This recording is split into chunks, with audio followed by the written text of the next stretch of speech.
All right, mon Tony. Alors, yes. Alors, bonjour tout le monde, bienvenue à l'épisode 11 du Classic Show. Alors, moi et Pascal, aujourd'hui, on a comme invité Mr. Louis-Dominique. Comment ça va? Salut, gars, ça va bien, vous autres? Ouais, Yes, ouais, yes. toi?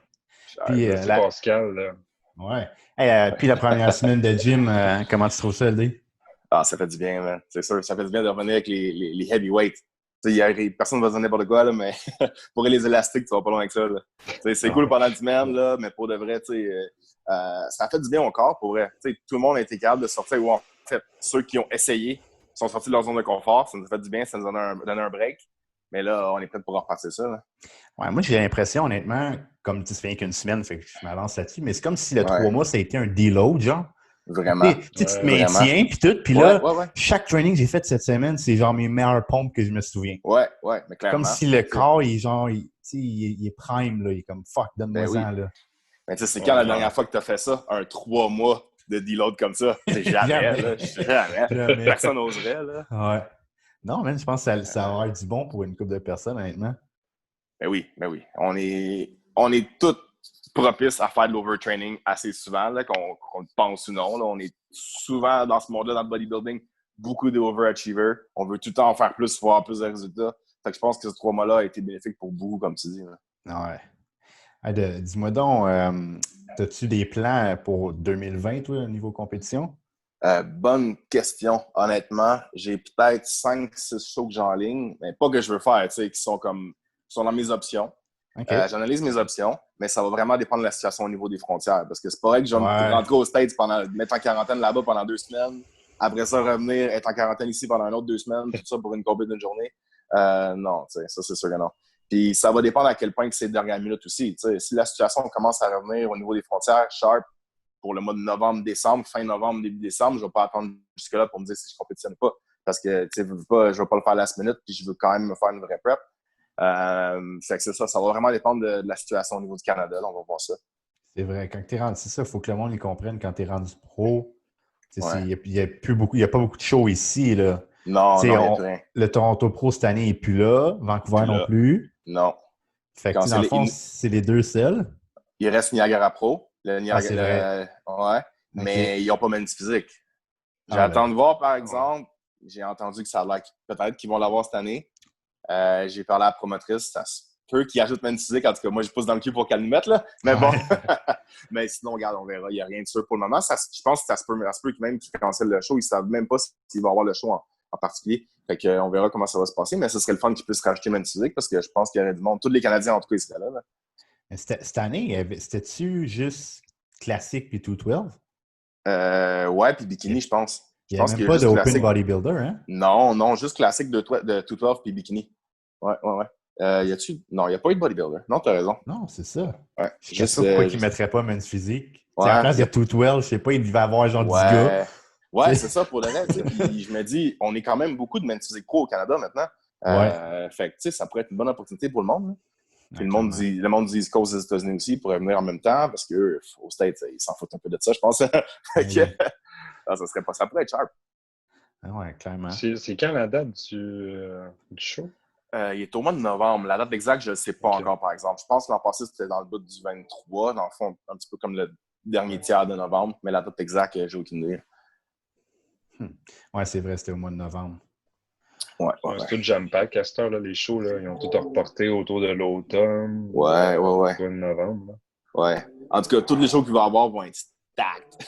Ouais, on parlait de ça on parlait de ça dans Muscle Talk, là, ça va être vraiment sick.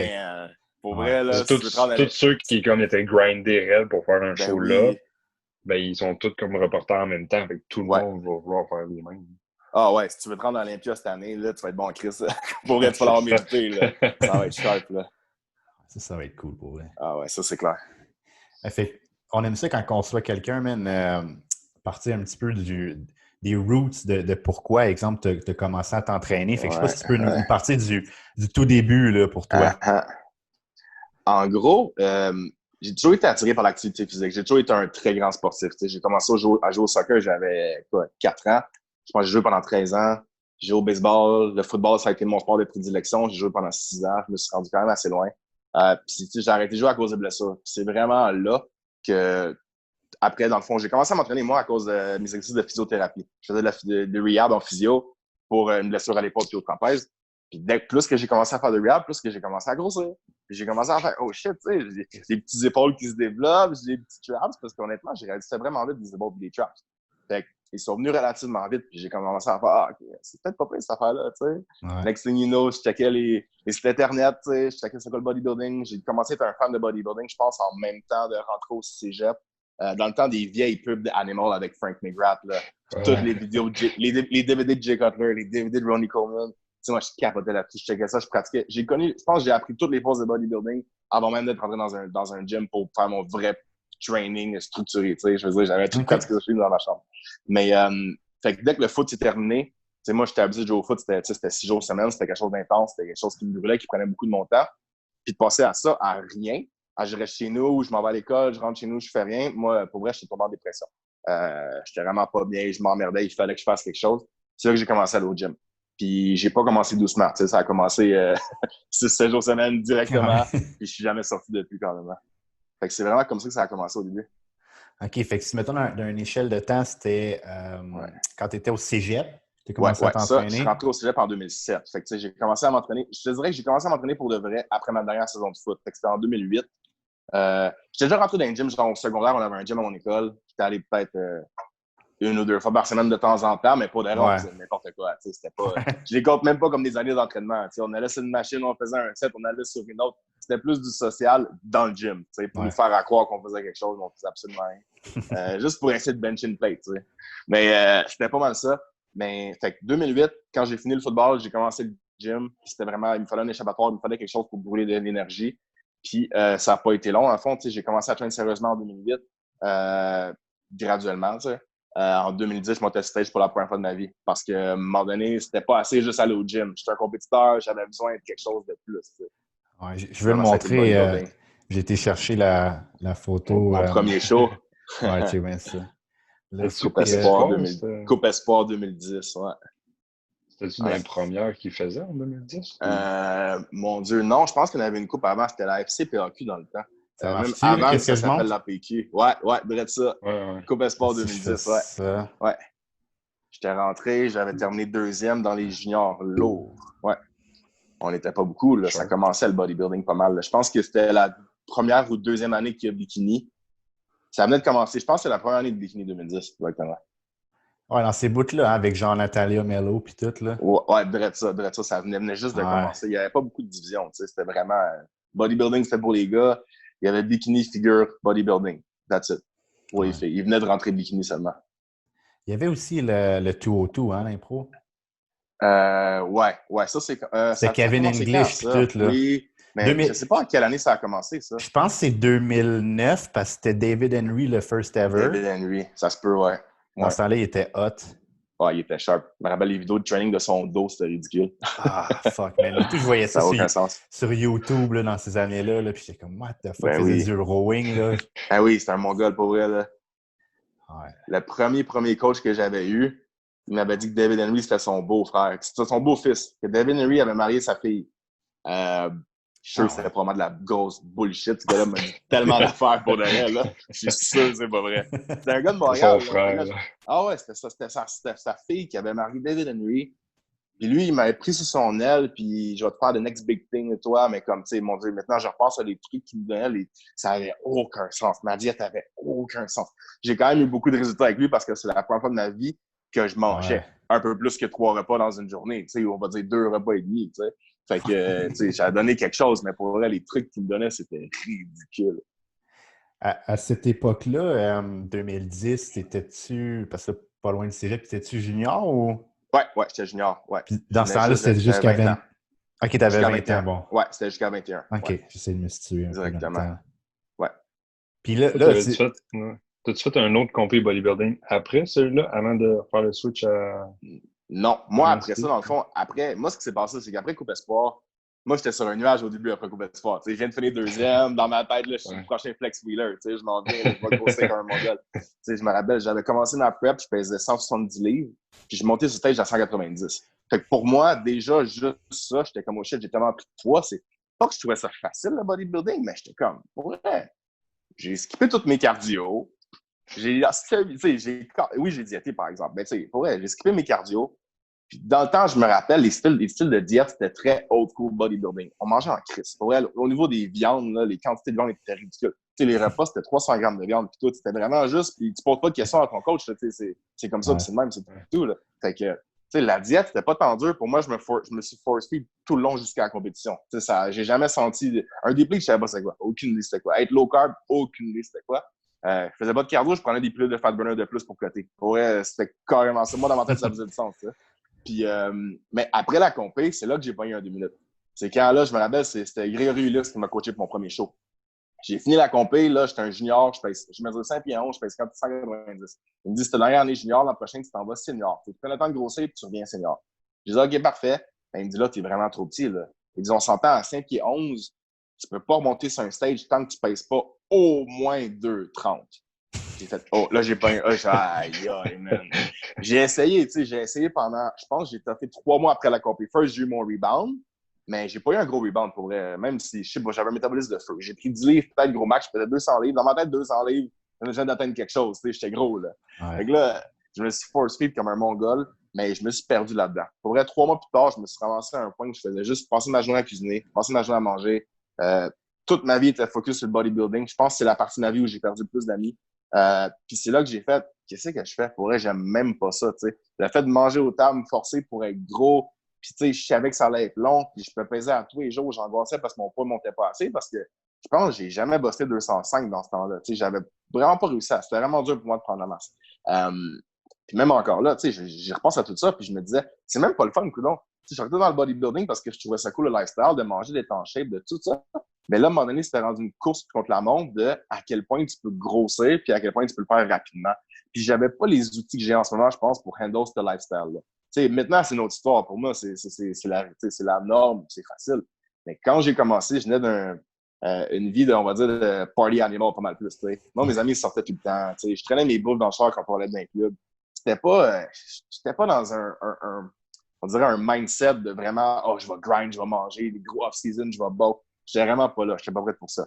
Fait que j'ai carrément tout lâché. J'ai commencé à boxer pendant 2 ans. J'ai tout lâché bodybuilding. Après ça, par contre, 2 ans plus tard, là, j'avais perdu du poids. Là, je capotais. Là, j'aimais pas ça. Je me trouvais trop maigre. Là, j'ai dit, tu sais, écoute, il doit bien avoir un juste milieu. Puis, je suis tombé sur une pub. C'est drôle, c'était une pub, c'était AJ Allison dans cette pub-là. Ouais. Il promotait la WBFF puis la catégorie de muscle model. C'est là que j'ai fait, ça, c'est pour moi. Fait que je suis rentré en WBFF. Je me rappelle, j'étais allé voir Mathieu Bouchard. Mathieu Bouchard m'avait été pour ma diète. Puis on avait fait, bon, let's go. Il y a un show à Boston. Je pense que c'était un show à Boston dans 3 mois plus tard, dans 12 semaines ou 10 semaines, quoi de même. J'ai dit, OK, on le fait. J'étais allé à Boston. J'ai gagné ma WBFF. Dès que tu gagnes un show, ils te donnent une pro card. J'ai eu ma pro card là. Puis j'ai fait le championnat du monde l'année d'après à Las Vegas. Puis après ça, j'ai fait comme bon. J'ai fait ce que j'ai à faire en WBFF. C'était cool. J'ai eu la pro card, qui veut rien dire, on va se faire dire, mais bon, whatever. Je trouvais ça cool. J'ai fait le show. Mais c'est pas une ligue de compétition, ça, c'est une ligue de spectacle. C'est une ligue de. Puis j'ai un peu vu, j'ai pas trippé les critères de jugement. Je trouvais que c'était vraiment jugé sur t'es qui et non pas t'as l'air de quoi. Puis, tu sais, le monde, ils vont dire que dans FBB Pro, il y a beaucoup de politique puis tout ça, mais trust me, c'est rien comparé à WSBF. Ça, c'est un autre niveau, tu sais, de visibilité puis tout ça. Fait que j'ai fait garde. Je vais pas continuer de compétir dans une fédération que jamais je gagnerai un show ou jamais je vais bien me classer au championnat du monde. Puis c'est leur seul pro show, c'est le championnat du monde numéro 1 par année. Fait que j'ai dit, you know what? Men's physique, ça commence à être popé, je vais essayer ça. Parce qu'au début, j'étais un gros hater de men's physique, moi. Big time. J'avais même dit à tous mes amis, hey, jamais vous me verrez en board shirt sur un stage. Ah ouais, j'avais horreur des men's physique. Je trouvais ça, pour vrai. Excuse-moi, là, mais je trouvais que ça avait aucune place sur un stage. Parce que les premiers shows, je sais pas si vous vous rappelez, là, les gars, ils se rasaient pas, là. Je me rappellerai d'un dude qui était monté avec des gougounes sur le stage, avec un maillot de beach. C'était pas des preps, c'était juste, dans le fond, ma shape que j'avais à l'année, j'aurais juste pu monter sur le stage et gagner un show de même, tu sais. Le posing, il n'y avait pas de pose définie. C'était vraiment, pour vrai, c'était pathétique, man. Les gars, ils posaient comme s'ils étaient dans une pub de model avec leur maillot de bain. Ouais, c'était weird. J'ai dit, puis il était pas gros, pour vrai. Je trouvais pas que c'était un développement musculaire qui était assez gros, on va dire, pour que ça ait le mérite d'être montré sur un stage. Fait que j'ai attendu. Puis quand j'ai décidé de faire le switch, dans le fond, si vous vous rappelez, c'est l'année, en 2015, mon premier show de men's physique, c'est l'année que là, Jeremy Buendia venait de gagner dans l'Olympia, puis il commençait à être plus gros. Puis c'est l'année que Sadik est arrivé, puis Sadik commençait à être gros aussi. Puis là, j'ai fait, oh, Chris, OK, les men's physiques sont en shape aussi maintenant. Je vais essayer ça. Puis là, finalement, je suis resté là-dedans. Fait que c'est vraiment là, dans le fond, ton pivot, c'est vers 2015 que quand Ouais. tu as vu que les physiques évoluaient, Ouais. c'était comme plus atteignable pour toi, en fond. Ouais. En 2014, je m'ai appris de temps, je parlais beaucoup avec Jean-Jacques Dugas. Et il me disait, pourquoi tu viens pas dans la PQ? Tu sais, reviens donc, Men's Physique, je te verrais vraiment là-dedans. Tu sais, je pense que tu as le potentiel. Puis je disais, JJ, je sais pas, pour vrai, moi, je trouve pas ça cher. Tu sais, Men's Physique, c'est pas pour moi. Puis il n'y a pas de classique physique, parce que sinon, je suis calé en classique physique, tu sais. Mais j'ai fait comme, you know what? Il m'a dit, tu sais, essaye-le. Puis dans le temps, il y avait eu un show de Muscle Model qui a fait dans la PQ. Ils ont eu une année. Après ça a comme été cancellé. J'ai gagné ce show-là. Puis c'est là que j'ai rencontré Benoît Brodeur. Puis Benoît Brodeur est venu me voir et il m'a dit comme, garde, pour vrai, j'étais pro WVFF, fait qu'on te donnait une dérogation, tu peux venir faire le championnat provincial directement. Puis il m'a dit directement, tu as vraiment beaucoup de potentiel. Tu devrais venir faire le switch en men's physique. C'est là que j'ai fait comme, bon, si le président de la Fédé il me dit que lui, il voit le potentiel en moi comme ça, que moi, je pensais pas que je l'avais, j'ai dit, alright, je vais l'essayer. Finalement, ça s'est bien basé. En 2015, je m'en souviens, j'étais là, man, à ce show-là. Ouais. Dans le fond, je l'avais regardé. Puis ouais. je trouve ce look-là, tant qu'à moi, là, c'est mon opinion, là, je ne me proclame pas un expert de men's physique, mais je trouve que c'est comme le look parfait de men's physique. Ouais, pour le reste, c'était vraiment... tu sais, même moi, je le regarde encore, ces photos-là, puis je me dis, dans le temps, c'était vraiment ce qu'il recherchait. Ouais. C'était pas trop gros, pas développé musculaire, tu sais, rien de trop extrême, la petite taille, les épaules larges, le dos large, le pec rempli. C'était vraiment ça. Puis, tu sais, maintenant, ça a évolué. Pour vrai, les gars, tout le monde est pas mal plus gros, là. Mais, tu sais, les gars classiques avec des board shorts. Ouais, pour vrai. Ça a changé beaucoup. Fait que là, ça, par exemple, ça, c'est le championnat provincial. Ouais. T'avais-tu fait un autre avant? Non. J'ai fait dans le fond, j'ai eu une dérogation. Ah oui, j'ai pas fait Québec Open. J'étais allé à province directement. Exact. Puis je l'ai gagné. Puis après ça, j'étais allé au national qui était comme 3 semaines après, je pense, même 1 mois après, whatever. Fait que tout. Puis ton national, dans le fond, de 2015. Ouais. Raconte-nous donc comment ça s'est passé, celle-là. Ouais. J'ai fini 5e. Puis j'étais vraiment content parce qu'honnêtement, c'est fou parce que, tu sais, je repense à tout ça puis je suis tellement plus de même. Puis, tu sais, j'étais l'exemple exact de ce que je déteste qu'un de mes clients fasse. Pour le provincial, j'étais vraiment en top. Pour vrai, j'étais discipliné. C'est la première fois. J'ai pas fait beaucoup de cardio par contre, fait que c'était pas tant rough. J'ai commencé le cardio à 3 weeks out, je faisais 20 minutes 4 fois semaine. C'était pas bien dur, tu sais. Mais je me rappelle que, tu sais, dans ce temps-là, on était en processus d'ouverture pour le magasin Phobos Nutrition à Saint-Eustache. Fait que, tu sais, je me levais le matin, je faisais toutes mes affaires. Mais direct, je pense que c'était la fin de semaine après le provincial, c'était l'ouverture du Phobos. Fait que c'est là que moi, tu sais, les semaines avant le provincial, déjà, j'ai débordé. Tu sais, c'était des réceptions de commandes, c'était des rénaux dans le magasin, c'était de la peinture, c'était un peu tout. Fait une fois que ça s'est terminé, moi, après le provincial, ça me tentait pas d'aller au national. J'en avais aucune... Tu sais, pour vrai, la seule raison pour laquelle j'étais allé, c'est parce que mon coach, j'entends, Chris Guronian, il m'avait dit c'est rare que les gars se pointent au championnat national et qu'ils gagnent directement. C'est bon que tu ailles là, que tu montes ton visage, que tu te fasses spotter par les juges, fais un bon classement, puis reviens l'année d'après pour le gagner. J'ai dit, ça fait du sens, fait que je vais aller pour ça. Mais honnêtement, au niveau de mon mental, après le provincial, j'étais plus là. Fait que, puis j'étais commandité par P28 dans le temps, P28, les barres de peanuts puis tout ça, là. OK, ouais. Eux, ils ont scrapé ma prep. Wow.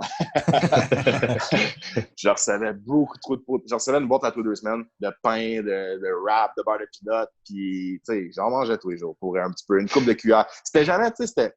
Mais tu sais, je veux pas, là, tu sais, quel effet ça peut avoir sur un corps qui est supposé être prêt. 400 cuillères de barres de peanuts à chaque jour, c'est trop. C'est pour vrai, c'est ridicule. Puis plus on déficit calorique rendu là. Puis j'ai passé de personal trainer qui travaille 65 heures d'entraînement privé par semaine, fait que je passe ma semaine à bouger, à amener des pas pour les clients, à les motiver, à propriétaire d'un magasin de suppléments que je suis assis sur mon cul toute la journée. Fait que dans ces 3 semaines-là, ça s'est vraiment pas bien passé. Pour vrai, j'ai commencé à enfler tout. Fait que je suis quand même, pour vrai, moi, j'étais super content que je finisse 5e. Pour moi, c'était une bonne affaire déjà. J'ai dit, j'aurais pu me faire péter. Puis le line-up était vraiment mon gars cette année-là, tu sais. Fait que ça s'est quand même bien passé au final, tu sais. C'est qui qui avait gagné sa carte cette année-là? C'était, mon Dieu, j'ai un blanc sur son nom. Il compétitionne plus. Il a jamais, je pense qu'il a fait un show après. Je suis même pas sûr qu'il a fait un show. Non, c'était Eric Bywater, il s'appelait. Eric Bywater. Je pense qu'il a fait une compé pro, Vancouver, la première année qu'ils l'ont eu. Puis lui a arrêté le bodybuilding après, ouais. Oh, ouais. Mais je me rappelle parce que cette année-là, le top 5, tout le monde que j'avais dans mon top 5, tout le monde a viré pro après. OK. Tout le top 5. Même, hein? Ouais. C'est pas plus pareil. Bon, c'est cher. Fait que là, toi, dans le fond, vu que tu avais fait un top 5 cette année-là, tu pouvais y retourner au national l'année d'après. Ouais, fait que j'ai vraiment pris l'année, ouais. Fait que c'est ça que tu as fait. Fait que raconte-nous donc un peu comment ça a été cette année-là. Ouais. L'autre année d'après a été super bonne. Mais par contre, il y a une affaire que j'ai moins bien dealé, si je pourrais te dire, c'était la pression. Comment ça se passait dans le temps, tu sais, je me rappelle, il y avait un article sur moi dans, mon Dieu, c'était quoi? C'était pas Muscle Memory. Mon Dieu, en tout cas, un magazine de bodybuilding canadien. Puis on avait été featured. Je pense que c'était Muscle Insider, ouais. Puis on avait été featured, moi, puis un autre gars. Puis moi, c'est l'article, c'est quelqu'un qui me l'a envoyé. Je savais même pas que j'étais publié dans l'article. C'est quelqu'un qui me l'a envoyé parce qu'on avait eu un spread et qui disait c'était Nationals Watch, les gars à surveiller pour le national. C'était moi puis un autre gars. Fait qu'il disait que selon eux, c'était nous qui étaient comme. On était comme vus comme étant les deux threats, on va dire, pour la Pro Card. Fait que je pense que j'ai vraiment ressenti beaucoup de pression parce que déjà, Chris, dans le temps, il me poussait vraiment beaucoup. Puis pour lui, c'était une question de juste si je le voulais assez de gagner la Pro Card. Puis tout mon entourage n'arrêtait pas de me répéter que c'est moi qui gagnais. Puis pour vrai, c'est un couteau de double tranchant, ça. C'est vraiment cool quand tu vois que ton monde autour de toi, ils te font confiance, puis qu'ils sont tellement sûrs que ça va bien fonctionner parce que tu te dis, eux, ils doivent voir quelque chose que peut-être que moi, je vois pas ou que, je sous-estime. Mais en même temps, ça m'a mis beaucoup d'attentes puis énormément de pression. Puis ça, je l'avouerais que c'est quelque chose que de temps en temps, j'ai de la misère à dealer, tu sais. J'aime vraiment mieux faire un show comme underdog, que je fais mes affaires, je parle pas trop au monde, que personne parle de moi, je me pointe au show, je fais mes affaires. Versus faire une compé que ça fait 2 mois que je me dis, mais c'est sûr que tu gagnes. J'avais carrément du monde qui me écrivait sur Insta et qui était comme, mais tu sais, du monde qui faisait la compé avec moi, là, qui me disait, mais tu sais, c'est toi qui gagne anyway. J'étais comme, guys, c'est ridicule. Puis ça me fâchait parce que moi, je veux pas les réseaux sociaux, on dit qu'on les regarde pas, mais tout le monde les regarde. Puis je voyais d'autres gars, tu sais, j'étais loin d'être la seule menace, tu sais, pour vrai, il y avait bien du monde, même un gars du Québec qui m'a fait chier, mais c'est mon boy dans ce show-là. Fait que, bref. Fait que, tu sais, c'était vraiment top de dealer avec tout ça. Puis ça a eu le dessus quand je suis arrivé à la compétition parce que pour vrai, je luquais vraiment mieux les 2-3, je te dirais les 2 journées avant la compé. Même, je pense que je luquais mieux quand je suis sorti de mon avion à Vancouver versus le matin de la compétition. T'sais. Le stress a pogné, l'anxiété a pogné. Je veux dire que j'ai foiré mon show. J'ai fini 3e, fait que c'était pas un échec total. Sauf que moi, dans ma tête, j'y allais pour l'overall. J'y allais là pour absolument rien d'autre. Dans ma tête, juste gagner ma classe pour avoir eu la Pro Card, j'aurais été déçu. Moi, j'y allais vraiment pour tout gagner. J'ai fini 3e. Puis moi, pour mon année, j'avais vécu vraiment pas mal d'affaires cette année-là. La prep avait été assez difficile parce que cette prep-là, ça a été la première prep la plus difficile de ma vie, je dirais, parce que je cotais pas. Puis c'est la première fois de ma vie que je cotais pas. Moi, j'ai eu un métabolisme de feu. Moi, là, j'avais jamais fait plus que 20 minutes de cardio, 4 fois par semaine de toute ma vie avant de me rendre là. Mais là, dans le fond, ce qui s'est passé, c'est probablement juste 1 an complet de travailler dans un magasin de suppléments, de me ramasser à être assis sur mon cul, à faire des programmes d'entraînement puis à vendre des pilules. Ça a vraiment été complètement l'opposé du gars qui bouge tout le temps sur un plateau en tant qu'entraîneur privé. Puis c'est là que j'ai vu la différence, parce que j'en ai chié du cardio pour elle. Ce show-là, j'ai passé de 20 minutes à, je pense, 2 heures, 2 heures et quart par jour, 7 jours sur 7. C'était ridicule. La prep, c'était blanc et noir complètement. Fait que je me suis créé encore plus d'attente parce que je me suis dit, je fais pas ça pour rien, là. Parce que ça passait quand tu te dis, je fais 2 heures et quart de cardio, mais c'est moi qui gagne la Pro Card. Mais faire 2 heures et quart de cardio pour finir 3e, la pilule est dure à avaler, tu sais. Au final, maintenant, je finirais 3e dans un pro show, que même nombre de cardio, je serais hyper content. Mais bon, tu sais, c'était une autre affaire, le national. Je le voyais comme, tu sais, ça m'avait pas monté à la tête parce que je suis pas quelqu'un de coquille, je te dirais, de nature, mais je me voyais déjà passer ça. Tu sais, je me voyais déjà comme, tu sais, je pensais déjà à faire le Toronto pour l'année d'après, j'avais pas eu ma Pro Card encore. Je me disais comme, garde, je vais l'avoir, puis on règle ça. Finalement, je l'ai pas eu, mais je pense que le fait de pas l'avoir, ce show-là, c'était la meilleure affaire que j'ai un final. Parce que pas longtemps après, dans le fond, tu as été faire le North American.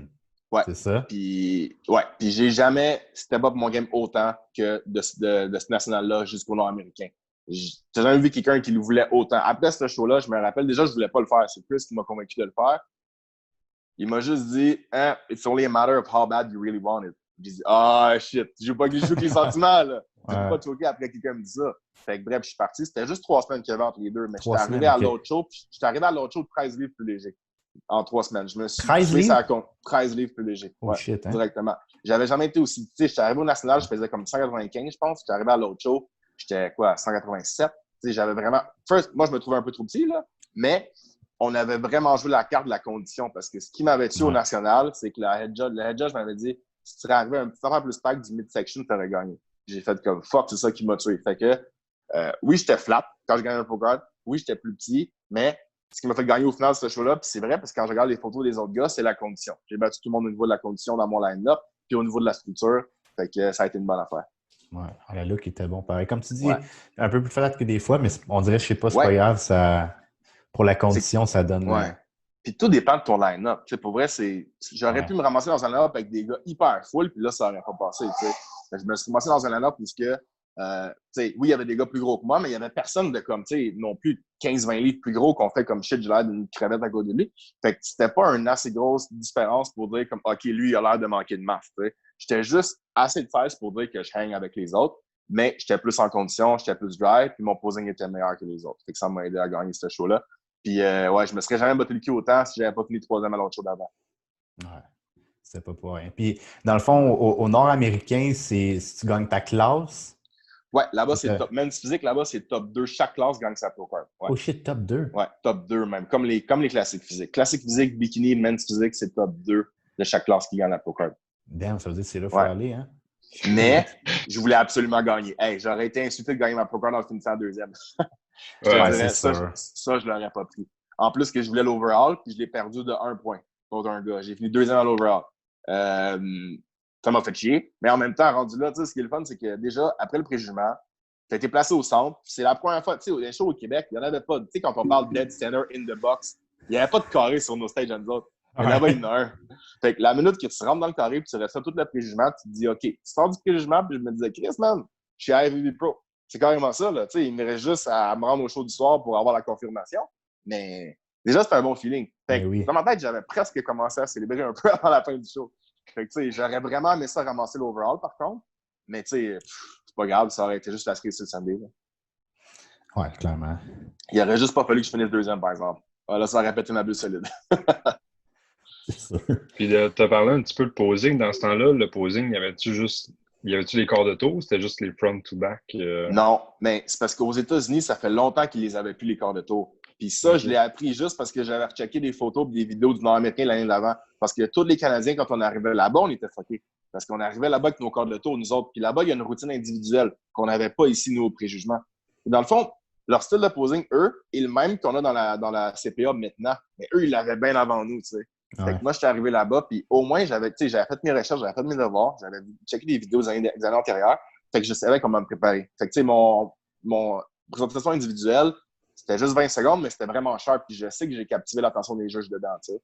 Puis après ça, au niveau du posing, j'étais prête. Je savais qu'il n'y avait pas de corps de tour, c'était juste passer d'eau. Puis là, c'était juste de savoir comment j'allais hit mes poses. That's it. Ouais.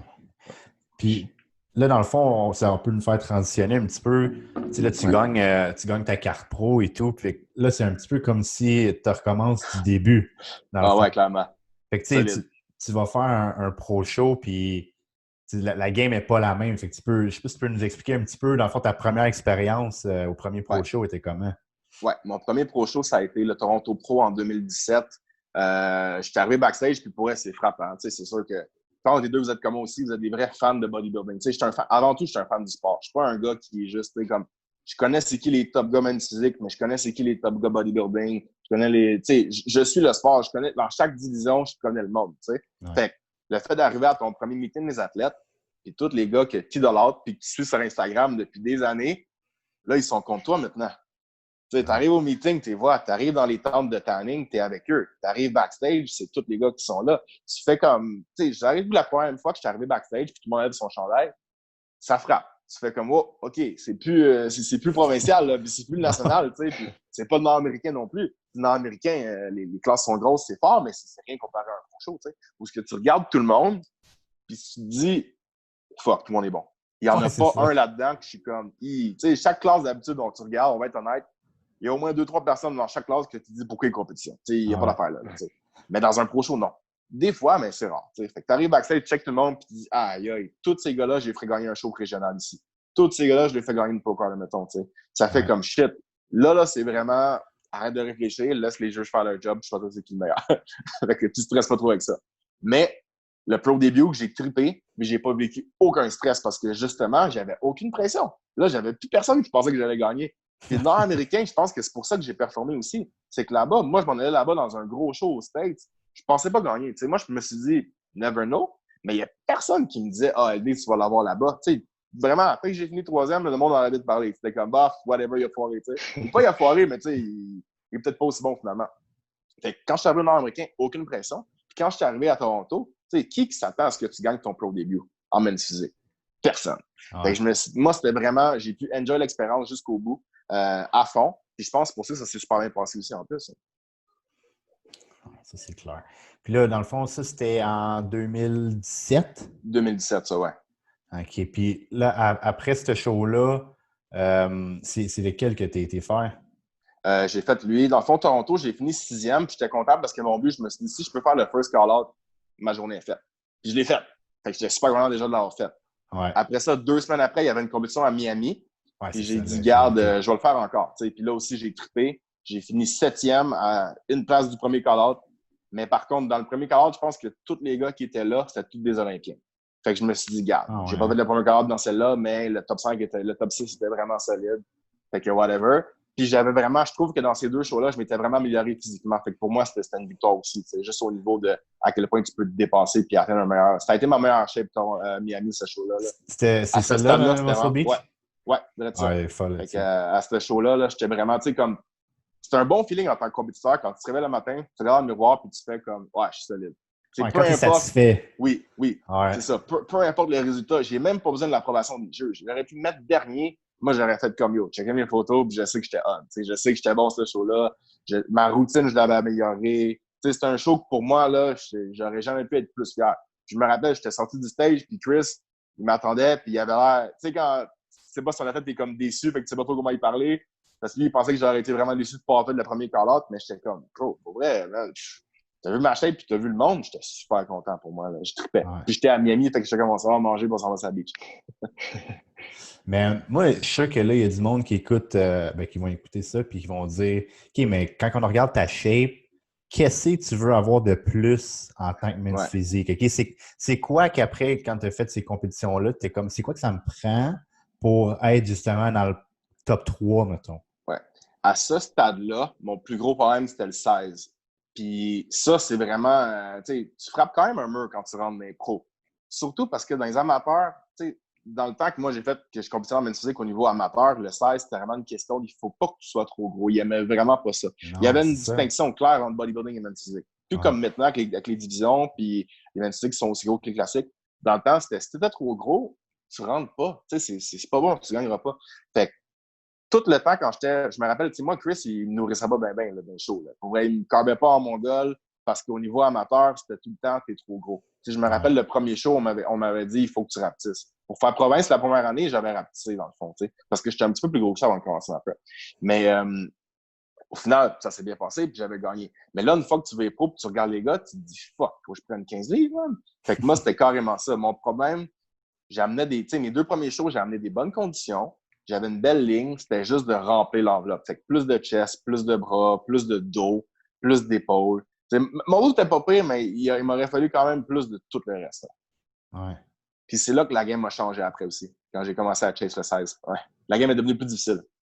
Oui, clairement, parce que, tu sais, c'est important de dire, mettons, tu veux plus de 16, sauf qu'en men's physique, il faut que tu gardes tes proportions. Oui. Fait que c'est pas juste, OK, mais je tombe sur 6000 calories puis je pousse lourd, là. Il faut quand même que tu gardes des proportions en bonne place, là. Non, c'est ça. Ça, c'est touché, mais pour être honnête avec toi, je pense que ça revient plus à la génétique. Ça, c'est mon avis personnel. T'sais, on parle de proportions, mais c'est quand même extrêmement rare, en tout cas, à ce que je crois, un gars qui est capable de soutenir vraiment beaucoup de masse musculaire puis d'avoir une taille de moins de 30 pouces. Il n'y en a pas beaucoup. Surtout d'impro, je les vois, les gars, puis on fait des compés, des fois, on se tape les tailles, puis on s'envoie des stats. Il y a des gars que j'ai compétitionné qui sont plus gros que moi puis qui ont un waist de 27. Moi, j'arrive sur stage avec un waist à peine en bas de 30. Je veux dire, c'est dur. Mais au final, c'est pas tant important dans le sens que c'est plus tes proportions. Tu peux avoir un waist un petit peu plus large, mais qui a l'air plus petit à cause de comment tu es fait. Ouais, c'est une illusion au final, c'est sûr. Mais il y a des gars qui sont. Les gars qui gagnent en men's physique, c'est des gars que génétiquement, ils sont vraiment ronds. Des gars bubbly. C'est des gars qui sont nés avec une petite taille puis que leurs muscle bellies sont full puis sont ronds. Tu regardes des gars comme Andre Ferguson, Brandon Hendrickson, Brandon est rendu quand même relativement gros. Ouais. Mais Andre, pour l'avoir vu en vrai, pour avoir posé à côté de lui, je suis plus gros qu'Andre Ferguson. Ben oui. Puis fuck, j'aurais jamais pensé ça. Puis personne ne pourrait le dire en regardant nos photos. Tout le monde dirait, t'es fou, man, il est bien plus gros que toi. Mais c'est juste une illusion. C'est vraiment, tu te mets à côté, habillé, ou même juste en chest, un à côté de l'autre. Je suis beaucoup plus massif. Mais c'est des gars qui sont faits extrêmement ronds, qui sont faits remplis, full, puis qui ont une très grosse séparation musculaire, qui est aussi un peu un facteur génétique. T'sais. Fait que c'est ça que la game est dure. Parce que quand tu rentres des pros, tu pognes beaucoup de genetic freak. Ah, sérieux, on en reparlera un peu plus tard, mais André, je ne suis pas beaucoup le men's physique, mais lui, man, il me fait capoter. Je trouve que c'est l'idéal. Tant qu'à moi, il devrait être olympique depuis un bout, ce gars-là. Ouais. Je sais pas, là, mais... Moi, selon moi, il gagne cette année. Ouais. Puis j'aurais jamais dit ça avant. Parce que moi, pour faire juste une parenthèse rapide, je pense que la seule raison pour laquelle il n'a pas gagné, c'est à cause de sa grande trappe. C'est parce que il était trop hood pour le mainstream. C'est dur de faire gagner un gars qui parle tout le temps comme un G et qui se pogne avec tout le monde. Il était en bif avec tout le monde tout le temps. Fait que c'est ridicule, tu sais. Mais tandis que maintenant, il est là. Il est chill avec tout le monde. Il s'exprime plus de la même façon. Moi, je pense que quelqu'un il a dit. Puis il a fait comme bon, OK. Je pense que Steve Weinberger, il a eu un talk avec lui, whatever, puis il a dit, André, regarde, on peut pas t'avoir comme représentant du sport ou de la division tant que tu changes pas un peu ta façon de te comporter puis de te tenir, tu sais. Puis moi, je pense qu'il gagne cette année parce que si c'est pas de ça, ça achète pas, là. Ah, c'est fou. Mais je trouve, moi, je trouve que ça représente vraiment l'idéal. Ben, pour ce que c'est pour moi, là, comme je dis, je ne suis pas un expert de ça, mais je regarde ce gars-là et je suis comme, OK, man, physique. Genre, génétiquement, il est parfait. Au niveau de sa symétrie, tout ça, il y a pas. C'est un des rares gars qui n'a pas de weak body part. Il n'y en a pas un. Il est vraiment. Ça fait chier des fois. mais tu sais, mettons, je ne sais pas si tu vas être d'accord avec moi, mais tu regardes ce gars-là, puis. Mettons, tu dirais qu'il fait un front double bicep, c'est comme. Pas bon. Ouais. Mais il fait son front relax de men's physique, t'es comme oh shit! Oui. C'est pour ça que je trouve qu'il est aussi hot en men's physique, parce que c'est vraiment. Sa shape, c'est ça. Genre. Oui, sa shape est faite pour poser. Elle est faite pour avoir l'air nice sans poser. En relax, là, genre. Puis ça, je l'ai toujours dit. Dès que tu lèves les bras, ça change le shape complètement. Dès que tu vois un gars faire un double bicep de face ou de dos, là, c'est plus pareil. Il y a bien des men's physiques qui ont l'air bien gros. Mais tu les vois faire un double bicep, puis tout d'un coup, tu te dis, wow, non, reste en men's physique. C'est touché. Je sais pas c'est quoi, l'insertion des lattes, probablement peut-être. Il n'y a pas un aussi gros spread puis un V-taper qui pop quand ils ont les bras dans les airs. Versus quand ils ont les bras penchés, c'est incroyable le V-taper. Ouais, c'est vrai que c'est dur à expliquer. Ouais.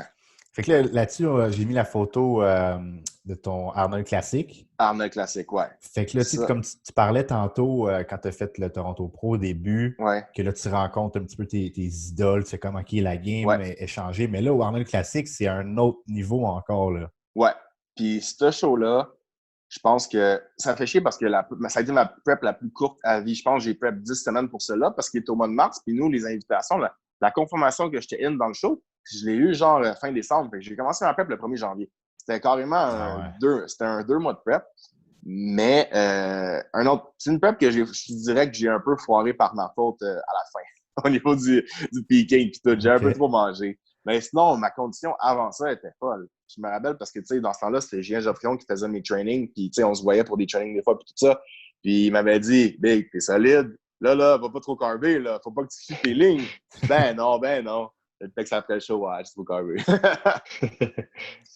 Mais je me rappelle aussi, je t'avais vu à ce show-là, je t'écoutais en live, puis je pense que je te rappelle, là, je te voyais à côté des autres gars qui faisaient l'Olympia, puis tu le voyais dans le stress qui embarque aussi, je veux pas. Là. Oui. Ah ouais, c'est la première fois de ma vie que j'ai posé comme une merde. La première et la seule fois que j'ai pas bien posé dans un show. Mon Dieu, je me recheckais dans la vidéo, j'avais honte, j'étais comme, arrête de souligner ta main, arrête de bouger. Tu sais, j'étais tellement stressé pour vrai. C'était la pression du stage du Arnold. Pour vrai, là. Il y a juste tellement de monde en plus dans la salle. C'était impressionnant. C'est la première fois que je compétais dans une salle aussi grosse avec d'aussi gros noms. Puis je me suis ramassé dans le préjugement, juste à côté d'André Ferguson. Fait que déjà, je me disais, bon, OK, comment me faire exposer que je suis pas assez bon, tu sais, à côté du gars qui va gagner le show. Mais non, tu sais, c'était cher par contre. C'était vraiment une belle expérience. Je suis vraiment content de l'avoir faite. J'aurais aimé avoir une meilleure shape, mais au final, j'ai amené ma meilleure shape à vie carrément presque dans mon show juste après. Fait que c'est une bonne affaire. Là. Ça a bien fini au final. Moi, je suis curieux par rapport à l'organisation. Comment tu as trouvé ça, mettons, c'est comment les promoteurs, ils roulent le show puis tout, tu sais? Ouais. Ça dépend vraiment des compés. Puis il y a certains shows en particulier que je te dirais qui sont extrêmement populaires à cause des promoteurs. Les shows de Tim Gardner, par exemple, lui, il est vraiment sharp pour vrai. T'sais, tu te sens comme une superstar dans ses compés. Il s'occupe bien des athlètes. T'sais, exemple, chaque fois que tu sors du stage, il y a de la bouffe qui t'attend. Il y a carrément des buffets backstage. T'arrives au meeting des athlètes, tout le monde repart avec un goodie bag rempli de... T'as tout là-dedans, tu sais, des t-shirts, des ci, des ça. Ça a peut-être l'air de rien, parce qu'au final, c'est toutes des affaires que, comme, on en a toutes des t-shirts de gym, puis des pots de pré-workout, puis tout ça. Mais ça montre juste que la personne care, puis actuellement, je veux vraiment que les compétiteurs se sentent comme s'ils sont à l'aise, tu sais. Il y avait des interviews backstage avec Maximum Muscle Report. Tu sais, c'est une compé qui est vraiment complète, qui ont des belles couvertures, l'atmosphère sont le fun. Il y a certains autres shows, puis tu sais, c'est dur à dire. Je nommerai pas de nom parce que, anyway, c'est surtout parce que je connais pas les compagnies de production qui roulaient ces shows-là, où ce que tu arrives, puis tu es un peu plus un numéro. Comme, tiens, toi, tu es tellement, prends ton numéro, monte sur stage, puis après ça, va-t'en. Si tu as gagné un prix, whatever, viens nous montrer ta carte, on va te donner ton chèque, puis là, tu sais. Mais les shows, moi, personnellement, les shows que j'aime le plus, c'est les shows de Tim Garner et les shows de Spectrum Fitness Production. Une compagnie, ça, c'est la compagnie qui font les shows sur le West Coast, les shows en Californie, Las Vegas, tout ça. Vraiment, vraiment extrêmement sharp leur show. Tu sais, c'est des compétitions que tu te rappelles pour l'expérience globale de la compé et non pas juste par ton classement. Le show de Vegas, c'est-tu lui, tu avais fini 3e? Non. Le show où j'ai fini 3e, c'était un show à Fort Lauderdale. J'avais fait en 2019. 2019, ouais. Ça a été une de mes meilleures... Je pense que, tu sais, si j'ai à être honnête, je pense que c'était ma meilleure shape à vie. Juste parce que c'était mon meilleur mix de conditions et size. J'aurais pu être plus gros. Je suis devenu beaucoup plus gros après. Mais, tu sais, ce qui me reste à ramener à ma prochaine compétition, je ne vais pas mentir, c'est ça. C'est mes conditions d'avant et même plus. Tu sais. Essayer de maintenir le 16, parce que oui, j'ai mis beaucoup de tissu depuis ce temps-là au niveau musculaire, mais de ramener la condition vraiment dry que je préconisais avant. Tu sais. Je me suis un peu perdu, entre guillemets, en essayant de chase le 16 parce que c'est tout le temps ça qui me manquait. C'est toujours ça. Ce que les juges m'ont dit. Il faut que tu arrives plus gros, faut que tu arrives plus gros, faut que tu arrives plus gros. Tu finis 3e, je vais avoir le head judge. Qu'est-ce que j'aurais pu faire de mieux pour gagner? You gotta come in bigger.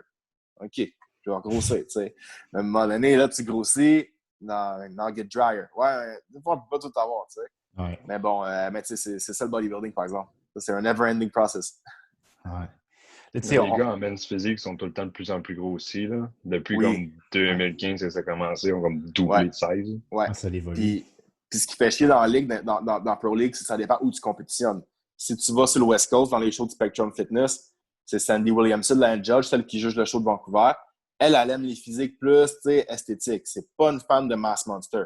Si tu vas, par contre, sur East Coast, les shows avec Steve Weinberger, puis le petit-fils à Jim Manion, j'ai oublié son nom, mon Dieu, Tyler Manion. Eux, c'était Gary Udit, c'est des gars qui aiment le size. C'est des anciens bodybuilders, c'est des gars qui aiment le size. Eux, ils veulent des gros men's physiques full, des gros chests, des gros abdos épais, des bons capes d'épaule, des gros dos. Mais ça dépend où tu t'en... Chaque compétition est différente. Ils ont tous des standards un peu différents.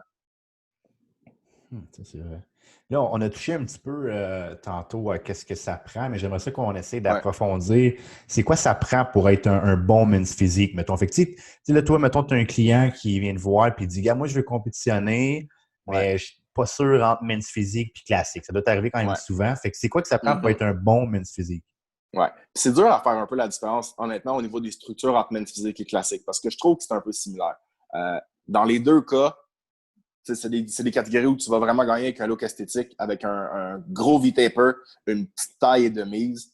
N'importe qui me dit je veux compétitionner en classique ou en men's physique, si tu es fait avec des hanches hyper larges, c'est probablement pas ta division. C'est plate à dire, mais tu vas peut-être réussir à faire quelque chose, tu développes une crise de shape, mais encore là, tu as une limite où tu vas pouvoir te rendre parce qu'il va toujours avoir un gars meilleur qu'une plus petite taille à côté de toi qui va avoir l'air plus esthétique. Mais je te dirais la plus grosse différence au niveau génétique, l'insertion musculaire au niveau des jambes. Je trouve qu'il y a vraiment des gars classiques qui ont...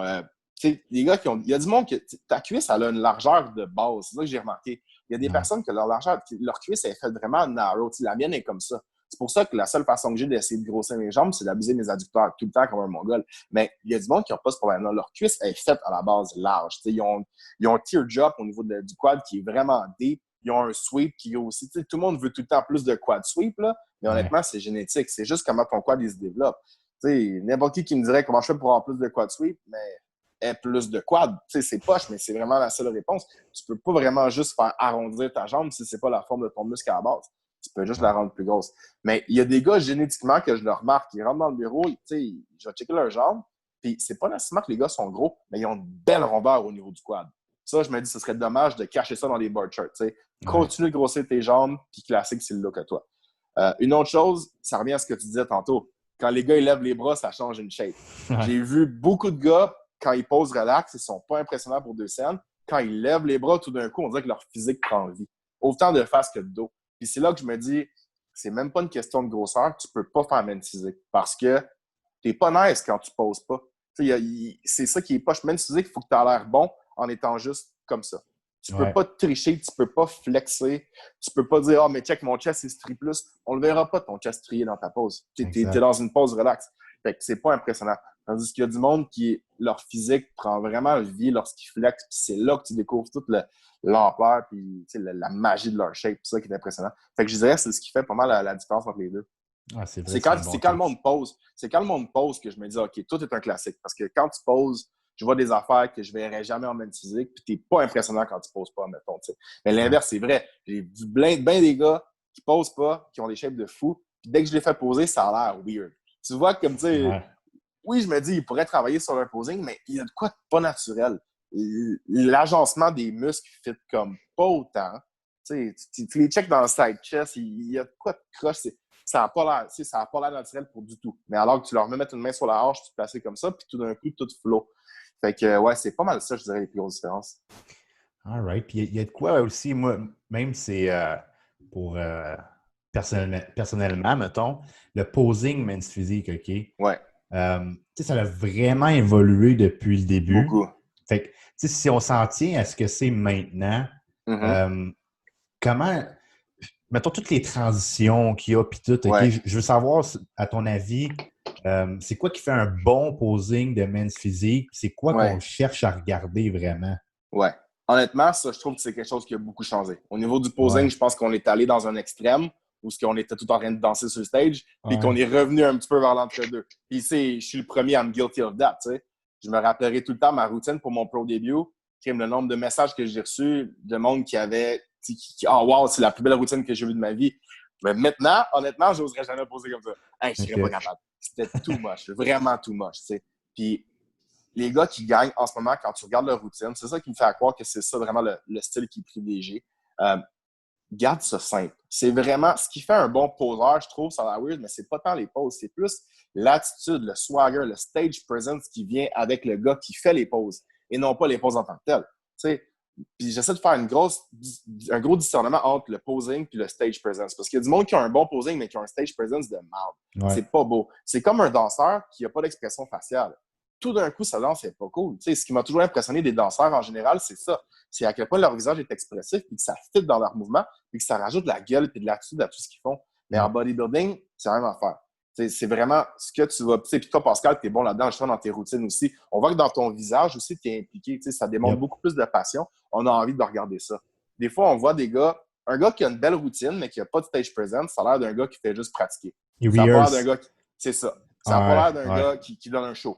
Je trouve que ce qui est cool en men's physique, quand tu regardes des gars comme... Je prends le top 3 en ce moment, par exemple. Des gars comme Andrew Ferguson, Raymond Edmonds, puis... mon Dieu, j'ai un blanc sur le troisième. Bref, on va dire Brandon Hendrickson. Là. Quand il monte sur le stage, tu te dis « Oh shit, the champ is here ». Tu le sais. Il y a quelque chose qui se dégage au niveau du sourire, l'attitude. Puis c'est tout le temps à la limite. Il ne faut pas que tu aies l'air cocky, mais il faut que tu aies l'air confiant. Tu le sais que tu es là pour gagner. Tu es là pour compétitionner. T'sais. Fait que je te dirais que c'est ça. Le reste, en termes de posing, c'est de garder ça clean. Les juges, de plus en plus, ce qu'on entend comme feedback, c'est « Arrête de bouger, laisse-nous regarder ton physique ». Ils veulent plus des transitions de bras dans les airs, puis de même, puis trop d'affaires. Non, il dit comme, oui, tu peux donner un style parce que, tu sais, c'est weird si tu fais juste tes pauses, tu tournes, pause, reviens, pause. C'est cool d'attacher ça ensemble avec des belles transitions, mais pas des transitions. Tu sais, si ta transition en 2-3 secondes, c'est beaucoup trop long, tu sais, c'est une perte de temps. Là. Fais un move hyper rapide, rentre dans ta pause, puis tiens-la comme il faut. Ce qui est beau à voir, puis ça, je pense, c'est le plus gros problème du monde en général, surtout au niveau amateur, les gars sont pas capables de tenir leur pause. Après 5 secondes, tu vois le ventre qui commence à faire ça. Puis c'est là que les gars perdent des points. Ils commencent à suer, ils ont le ventre qui enfle, puis leurs abdos sont plus aussi creux. C'est parce qu'ils n'ont jamais pratiqué à tenir leur pause pendant une longue période de temps. Je pense que le gars qui pose le mieux en ce moment en men's physique, c'est vraiment le gars qui a le plus de contrôle au niveau de son corps. T'sais, Andrew Ferguson n'a jamais l'air de forcer quand il pose. Il a tout le temps comme ça. Il a l'air stone. Lui, il est chill. Lui, là, il est dans son salon, il est avec ses boys, il fait ses affaires. Son ventre est tout le temps creux. Si on regarde des gars comme Ryan Terry, pour vrai, c'est un dieu au niveau des abdos. Là, on dirait qu'il peut ne pas respirer puis avoir le plus beau sourire GQ ever pendant 10 minutes non-stop. C'est ça qui est impressionnant, du posing. Ouais. All right. Puis, tu sais, pour les transitions, là, vu que tu ne cherches pas nécessairement à montrer les parties de ton physique que tu ferais en classique ou en bodybuilding, c'est quoi tu veux montrer en transition? Honnêtement, transition, ça va être cool si tu as une certaine transition spécifique qui peut montrer ta shape sous un autre angle, mais qui l'avantage encore. Mais encore là, il y a plein de monde qui se tire dans le pied parce qu'ils montrent des muscles qu'ils n'auraient pas dû montrer au juge. Mais c'est ça, c'est ça. Le plus gros problème en men's physique avec les gars qui essaient de trop poser, c'est qu'ils en montrent trop. La raison pour laquelle les gars qui sont bons, je veux dire, n'importe qui là, d'un top 5, j'aimerais ça avoir le top 5 Olympia, faire toutes les poses en angle, puis toutes des poses weird qu'ils font jamais, juste pour voir comment leur shape passe quand ils sont de même. Je suis sûr que tout d'un coup, on leur trouverait des défauts, mais on les voit pas parce que les gars, ils connaissent leurs poses, puis il y a personne en men's physique qui a 5 bonnes poses. Pour vrai, tu as probablement maximum 2 bons front shots, puis tu as un back shot qui est solide, puis peut-être une transition de dos qui est nice. C'est ça. Fait que joue sur tes forces. Arrête de montrer des choses aux juges qui n'ont pas besoin de voir. Je veux dire, moi, par exemple, quand j'arrive vraiment, je veux dire, mes obliques sont pas pires. Mes abdos, quand j'arrive vraiment secs, ils sont corrects. Ma taille est petite. Mais je trouve pas que mes obliques sont vraiment thick. C'est pas tant impressionnant une pose de côté pour moi. Fait que je vois pas pourquoi j'irais faire une transition puis montrer quelque chose de côté quand c'est pas ma force. Ouais. J'aime mieux me montrer de face parce que même si mes abdos sont pas fous, ce qui sort le plus, c'est le fait que ma taille est petite puis mon X-frame. Fait que je vais jouer sur mes forces. J'ai pas besoin de montrer d'autres choses au juge. Puis après ça, en tournant le dos, dans les transitions, ce que je te dirais, c'est ça, c'est juste de pas exposer de faiblesse puis en même temps, de faire ça smooth. Si tu te mets à tourner et tu relâches ton ventre, on dirait que tu es en pause puis on voit juste une distension, c'est pas cool non plus. Tu sais, ça a l'air que, je sais pas, ça a l'air stagé, c'est pas quelque chose qui est clean. Fait que des transitions, ce qui est important, c'est de trouver les transitions qui te fit. Tu sais, l'espèce de move de juste flex mon triceps. Si ton triceps est pas fou et il se trie pas, pourquoi tu flexes ton triceps? Il n'y a rien d'impressionnant dans ton triceps. Pour vrai, c'est pas cool. Je vois pourquoi tu le fais. Même chose avec un flex de biceps. Tu sais, des fois, les gars, même si ils en font trop, je suis comme, man, il y a une raison pourquoi tu n'es pas classique. Ton biceps, il est vraiment pas impressionnant. Tu n'as pas de pic dessus. Comme, flex pas ton biceps, c'est ridicule. Ça a l'air juste. Mais ça, par contre, c'est toutes des erreurs de débutants parce que les gars font ce qui va sur Instagram de d'autres pros, admettons, que tel gars, il le fait parce qu'il a un triceps de fou ou parce qu'il a un biceps de fou. Tu sais, le flex de biceps, Jeremy Buendia, il le faisait, mais il a un bon bras. Puis quand il fait sa transition de même, c'est crissement sharp. Mais c'est pas le cas pour tout le monde, tu sais. Fait que c'est important de trouver les poses qui fit selon ton corps. Tout le monde est différent. Essaie pas de faire ce qu'un autre fait. Trouve qu'est-ce qui fit pour toi. Je trouve aussi que c'est beaucoup comme du naturel. Là. C'est jamais forcer les poses, c'est vraiment doux et élégant. Là. Tu vois, pas personne qui force une pose non plus. Là. Non. Si tu as l'air de forcer en men's physique, ta pose n'est pas réussie. Si tu sens que tu forces trop pour faire une pose, tu sais que ta pose n'est pas belle. Parce que si tu forces trop, ça paraît que tu forces trop. Il faut vraiment comme... C'est pas confortable non plus une pause. Je veux dire, t'es là, affecter des abdos comme un mongol. Tu sais, le plus dur en men's physique, c'est ça, c'est garder des abdos de tête tout le long sans avoir à respirer. Alors qu'en bodybuilding, par exemple, dans un double bicep de face, tu peux quand même un peu respirer à travers ton abdomen sans avoir de distension. Puis, tu sais, juste rester en vie. Tandis qu'en men's physique, t'es juste de même. Il faut que tu souffles ton air au complet parce que s'il te reste un petit peu d'air dans les poumons ou je veux dire dans l'estomac, tes abdos ne seront pas assez creux. Fait qu'il faut que tu souffles tout ton air et que tu tiennes ta pause comme ça pendant qu'eux chill pendant 2 minutes. À décider c'est qui est le meilleur. Parce que surtout dans les pros, même maintenant au niveau national, puis même au niveau régional dans CPA, ils prennent leur temps dans les jugements. C'est pas quelque chose de rushé comme dans la PQ. Fait que, c'est important que les gars, ils tiennent leur pause comme il faut. Mais c'est ce qui est difficile aussi, tu sais. Oui, il y a une couple d'affaires pendant que tu es là. Genre, ça fait un peu plus potin, là, mais... Ouais. Pourquoi Raymond il a gagné? Explique-moi ça. Ouais. Honnêtement. Il est bon, mais je veux dire, il est tellement... pas pareil comme le reste du top 6. Non. Que je peux dire, OK, c'est pour ça qu'il a gagné, mais en même temps, je suis comme. Je sais pas, je comprends pas. Honnêtement, je trouve que. First, sa condition est toujours impeccable. C'est un des gars qui arrive les plus secs dans toutes les choses. Sa face, c'est ridicule. Pour elle, le gars, c'est un squelette humain quand il arrive sur un stage. C'est vraiment impressionnant. Le fait qu'il soit plus grand que tout le monde, il donne un avantage. Le gars a un super chest, des gros capes d'épaule, il a un dos hyper large. Ses bras, il ne fit pas vraiment le reste. Par contre, là, mais tu sais, c'est sûr que je trouve que c'est pas lui qui a la plus belle structure overall, ni la plus petite taille, ni rien. Mais je pense que c'est le seul gars que tu n'as pas pu trouver de défaut. Puis, ce qui est poche, mais qui arrive à tout le monde, les top compétiteurs au niveau pro, c'est que tu es toujours jugé comparé à ta meilleure shape. Ouais. Andre Ferguson est arrivé un peu moins bon qu'il l'était au Arnold Classic. Ça lui a coûté des points parce qu'il aurait peut-être pu gagner là. Brandon Hendrickson, qui avait gagné l'année d'avant, il faisait de l'eau. Il a foiré son pic. Il n'aurait pas pu gagner. Jeremy Buendia a été chanceux, ils l'ont laissé finir 4e, il n'était pas là du tout. Fait que, tu sais, c'est sûr qu'il n'aurait pas gagné. Fait que c'est sûr qu'il restait juste Raymond. C'était vraiment plus un, tu sais, pour vrai, on aurait pu mettre quand même Andre Ferguson, mais je pense qu'il l'a tué, c'est vraiment le fait qu'il est arrivé un peu moins bon qu'il avait été au Arnold. Ça a fait, parce que quand tu le vois arriver comme ça, tu te dis, il a raté quelque chose. Ouais. Peut-être qu'au final, c'était lui le meilleur. T'sais, les deux ont des physiques complètement différents. Mais, tu sais, puis je sais qu'il y a beaucoup de monde qui n'était pas d'accord justement avec ça. Moi, je suis d'accord avec la victoire pour ça, personnellement. Mais bon, tu sais, la raison pour laquelle il a gagné, je trouve que c'est le seul gars que tu ne pouvais pas trouver rien. C'était sa meilleure shape à vie, à ce show-là. Il n'est jamais arrivé aussi bon qu'au Olympia qu'il a gagné.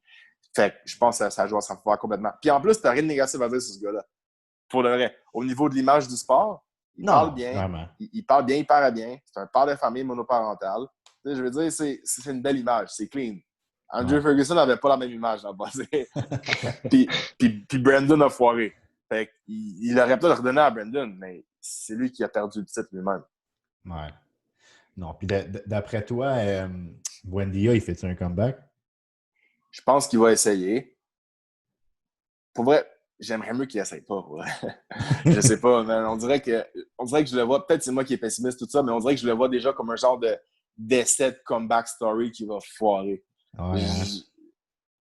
Pour avoir été là, tu sais, il y a plein de gens qui sont pas d'accord avec moi, là, mais selon moi, ces 2 derniers Olympia, il les gagnait pas. Ça, c'est juste mon opinion à moi personnelle. C'est les 2 derniers qu'il a gagnés, je trouve qu'il ne méritait pas. Parce que ces deux-là, il en a gagné 4. OK. Ces 2 derniers, c'est pas vrai, non. Son dernier. Le troisième, je trouve que c'était son meilleur, justement. Oui, mais il me semble qu'il était. Ouais, à un moment donné, il était hot en crise. Le troisième, tu sais, les 2 premiers, oui, il méritait, mais tu sais, Man Physique, c'était pas aussi impressionnant. Son troisième, il est arrivé vraiment sharp. Son dernier Olympia qu'il a gagné, moi, j'étais là en vrai dans l'audience, puis je pensais qu'il finissait troisième. J'étais sûr que Brandon ou Andre Ferguson le passait. J'étais comme, c'est Brandon puis Andre top 2, puis Buendia, il est le troisième. Parce que c'est plate, il n'y a pas des bons abs. En men's physique, quand ton midsection n'est pas bien cool, ça te tire vraiment dans le pied. C'est le seul gars qui n'est pas capable de poser de face straight on parce qu'il n'y a pas la structure pour. Il y a des obliques de Mongol, mais il n'y a pas d'abdos. Il y a des longs abdos hyper minces. Puis il y a le même problème que moi, dans le sens que son torse est long. Ouais, ça, en men's physique, ça fait chier, mais il n'aime pas ça. Il est chanceux d'avoir gagné 4 parce que c'est lui le champion. Mais tu regarderas les structures en men's physique, les longs torses, il n'aime pas ça. C'est vraiment quelque chose qui te fait enlever des points, surtout quand il se tourne de dos. Il est bon, mais je ne trouvais pas qu'il aurait dû gagner son dernier. T'sais. Il y a du monde qui trouve que c'est sa meilleure shape. Moi, je trouve qu'il a un gars qui a fait trop d'insuline et qui a juste blotté. Je trouve que c'est le look qu'il avait. Man. Il a l'air juste hyper rond, bubbly, mais watery. Puis je me dis, il manque de quoi. Fait que s'il revient, connaissant tous les gars qui sont dans le top 5 actuellement, je trouve qu'il est plus de calibre. C'est chiant à dire, là, mais je trouve que la game a quand même pas mal évolué. Même si ça fait rien que 2 ans qu'il l'a pas fait. Ça fait 2 ans, me semble, ouais. Fait que, je trouve que la game a trop changé, puis il y aurait de la misère à catch-up. On dirait un vieux comeback story de vieux bodybuilder qui est pas capable de move on, mais qui finalement, il vient planter un peu son nom. Je me dis, tu sais, reste en tant que champion qui a gagné 4 fois de fil, qui est parti gracieusement. Il y a une raison pourquoi tu es parti. Je ne comprends pas pourquoi il revient là. J'ai un feeling, là, je sais pas, mais j'ai un feeling qu'il voudrait faire classique, genre. Il voulait. Mais là, dernièrement, il était comme avec Chris Cormier, là, puis je sais pas trop, il disait qu'il l'aidait pour les affaires. Il pose plein de poses, qui fait des poses de bodybuilder. Puis tu es comme, tu veux-tu faire classique? Ouais. Hein? Mais c'est parce que lui, il est coaché par le gars du Koweït maintenant. Là. Il est avec. C'est vrai. C'est comme non. Ouais. Puis tu sais, le gars Abdullah. Puis tous les gars du Koweït, c'est Chris qui les coach au niveau training. C'est vrai. Fait que j'imagine que c'est pour ça, mais il a perdu de la masse en salle, le gars. Ouais. Pas mal plus petit qu'avant, Buendia, là. Ouais. Fait que déjà, ça, c'est quelque chose à rattraper, malgré que, comme, tu sais, il est encore jeune, bon, une bonne génétique, c'est sûr, ça se rattrape. Mais je pense que maintenant, sa structure va être exposée. Elle l'est pas autant quand tu es le champion, parce que tout le monde essaie de te catch. Tout le monde essaie de catch-up à toi. Mais quand c'est toi qui essaie de catch-up, puis là, tu n'as pas les bons outils pour le faire, je pense que ça va être difficile. Ça va être différent. Ouais. Mais tu sais, j'aurais aimé ça le voir en classique, parce que pour elle, le gars a une bonne jambe, une bonne structure de jambe. Ouais, une belle jambe. Mais tu sais, je sais pas, je pense qu'il n'a pas voulu pousser à ce point-là. Là. Il a décidé de vivre un peu. Ouais. Et je le blâme pas. Là. On peut les dire des fois, les gars qui gagnent des Olympias comme ça, puis qui s'en vont du sport quand ils auraient pu continuer, puis tout ça. Mais ça doit quand même être une vie assez extrême. Puis je ne veux même pas imaginer la pression que ces gars-là vivent. Le gars a sûrement vu la plus belle année de sa vie l'année après qu'il a compétitionné. Juste au niveau des expériences, à part tout le drama qui est arrivé après, mais la première année, là, mais avant ça, la première année, quand il faisait juste voyager dans les expos puis enjoy, il a dû vraiment respirer. Là. puis faire comme, tu sais, je peux boire un verre avec du monde à soir, je peux manger ici, je peux me rendre dans tous les pays, tout le monde m'adore comme si j'étais encore le champion. Tu sais, je peux juste décrocher un petit peu parce que c'est tough de vivre avec ce poids-là d'être le champion. En tout cas, j'ai jamais vécu, là, mais j'imagine. Ouais, non, c'est clair.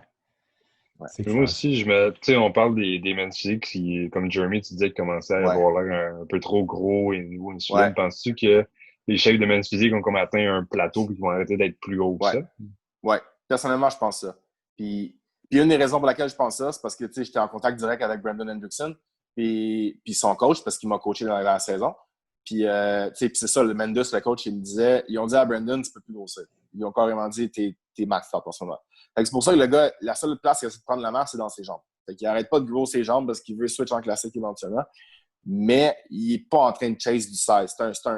C'est plus un gars de pump training. Tu sais, il fait beaucoup de volume. Ce gars-là, c'est un cheval dans le gym. Là. Il traîne pendant 2h30. C'est mon gars. Là. Il fait juste vraiment beaucoup de volume, beaucoup d'exercices. Il est là longtemps. Mais c'est pas un gars qui chase le size, puis des PR, puis dans le gym, puis tout ça. Là. Non. Je pense que comme... Tu sais, il y a Andre Ferguson qui ont dit qu'il pouvait grossir un peu. Puis honnêtement, c'est vrai. Juste parce qu'il y a des symétries parfaites, mais les autres gars, ils commençaient à être plus gros que lui. Ouais. Mais même là, en ce moment, la shape qui a amené au Arnold Classic, là, je pense pas que personne ne peut battre ça. Fait que, je pense vraiment que ça commence à être la limite là, pour les men physiques pour elle. Ouais. Plus gros que ça fera juste plus de sens. Ça sera même plus. Pas que ce sera pas beau, mais ça ne fitera plus dans la division. Il faut que tu puisses distinguer les divisions à un moment donné. Là. Ouais. Parce que c'était rendu pas loin, pareil, de pogner certains gars en men's physique, puis tu fais juste l'envoyer en classique, t'es comme, OK, c'est similaire là. Il y a bien des men's physiques qui feraient même pas le poids en classique aussi. Ça, c'est fou. Ouais. C'est drôle. Mais tu sais, encore là, ça, par contre, je suis pas contre parce que je trouve que c'est une game de structure. Tu sais, le monde, des fois, men's physique est rendu trop gros, blablabla. C'est pas parce que t'es trop lourd pour faire classique que t'es trop gros pour men's physique. C'est plate, mais il y a du monde que pour avoir une belle structure et avoir une shape impressionnante en men's physique, il leur faut plus de masse. Et s'ils voudraient être classiques, ils ne pourraient pas parce qu'ils ne feront jamais le poids. Eux, il faudrait qu'ils aient un bodybuilding directement. Mais s'il n'a pas envie de pousser jusqu'à ce point-là, il peut rester en men's physique, puis c'est correct, tu sais. Mais c'est vrai qu'il y en a certains qui commencent à être un peu ça à la limite, tu sais. Mais j'encourage les switches. Moi, je pense que le plus gros problème qu'il y a eu, là, c'est classique physique carrément. C'est classique qui a changé. Quand ça a commencé, rappelez-vous, là, c'était Stadik Hadzovic, il était promu comme étant le prochain The Next Big Thing en classique physique. Classique a été inventé pour les men's physiques qui étaient trop gros. Mais ce qui s'est passé, c'est que les gars du fucking Open puis du 212 ont perdu du poids pour rentrer en classique. Ça a changé la game, là. Fait que moi, je comprends les men's physiques qui sont gros, qui se disent, je peux plus aller compétitionner contre un Bumstead. Un gars qui a gagné sa pro card en heavyweight, man, puis qui est rendu champion classique physique. Un gars comme Brian, qui était de 212, maintenant il est rendu classique physique. Des gars comme HP, qui a déjà gagné, qui a déjà fini 3e à Tampa dans un pro show Open Bodybuilding, puis qui s'en va avec descend pour aller en classique. T'sais, comment le gars qui est men's physique, qui serait à la limite inférieure de son poids, qui n'a pas de misère à faire pas pour classique parce qu'il commence à avoir des jambes, et se poser se dire, je vais aller compétitionner contre ces gars-là. C'est comme il faudrait même une autre classe. Mais je ne veux pas gagner parce qu'on c'est trop, là. Mais tu sais, c'est comme s'il y a un gap maintenant. Le gap entre men's physique et classique est devenu beaucoup plus gros. T'sais, même des gars, je suis content comme des gars comme Logan Franklin qui ont réussi à faire le switch et qui l'ont bien en le faisant. Mais tu sais, il n'y a pas beaucoup de gars comme ça. Puis la raison pour laquelle ce gars-là a beaucoup de succès, c'est parce qu'il est capable d'arriver vraiment sec. Parce que sinon, enlève-y un peu de conditions, Logan, selon moi, il ne se classerait jamais en classique. Mais il est impressionnant parce qu'il arrive hard, dry. Dernièrement, j'ai crissement hâte de le voir sur un stage. Il a grossi, là. Il a grossi encore, là. Sérieux, j'ai tout le temps trouvé nice sa shape, mais il y avait toujours de quoi d'awkward. Tu sais, quand il était en men's physique... C'est vrai, je suis d'accord. Mettons, tu regardais son corps, tu étais comme « Wow, man, corps de malade. » Son chest manquait de fullness, genre. Ouais, c'est vrai. Puis ses back poses, c'était weird. Ouais. Mais là, les récents poses qu'il a mis, je suis juste comme... Sérieux, je dis, là, je suis comme, the fuck, ça pose. On dirait Arnold, son front double. Oui, man, oui, c'est sharp, tu sais. What the fuck, man? Ben oui. Là, 2 ans, t'es fuck, man, en tout cas. Mais non, mais je suis totalement d'accord. Puis, tu sais, moi, ce gars-là, c'est une inspiration pour tous les men's physiques qui pensent à faire le switch et qui se demandent s'ils peuvent avoir du succès. C'est possible, ce sera pas facile, mais c'est possible. Tu sais, le gars, il l'a fait, puis il montre qu'on est tout capable de le faire. Puis, j'ai écouté une de ses entrevues qui expliquait c'est quand tu as découvert qu'il était prêt à faire le switch. Puis, j'ai tellement aimé sa question parce que, justement, il avait dit, comme on disait, que c'est une autre game d'avoir l'air gros en faisant un double bicep de dos puis de face. Puis quand il a réalisé qu'il voulait faire le switch, c'était au Arnold Classic. Il était arrivé complètement sec. Ouais, il était en crise de condition. Ouais. Puis il se filmait avant, son coach, il prenait des photos de lui dans son double bicep de dos, puis tu voyais qu'il était écorché. Mais après ça, il est allé sur stage men's physique, faire son dernier show, fait ta pose de dos, regarde les photos, puis il a même pas l'air plus dry que l'autre. Fait qu'il s'est juste rendu compte qu'il est arrivé à un point de condition que le fait qu'il soit plus en condition paraissait même plus dans une pose men's physique.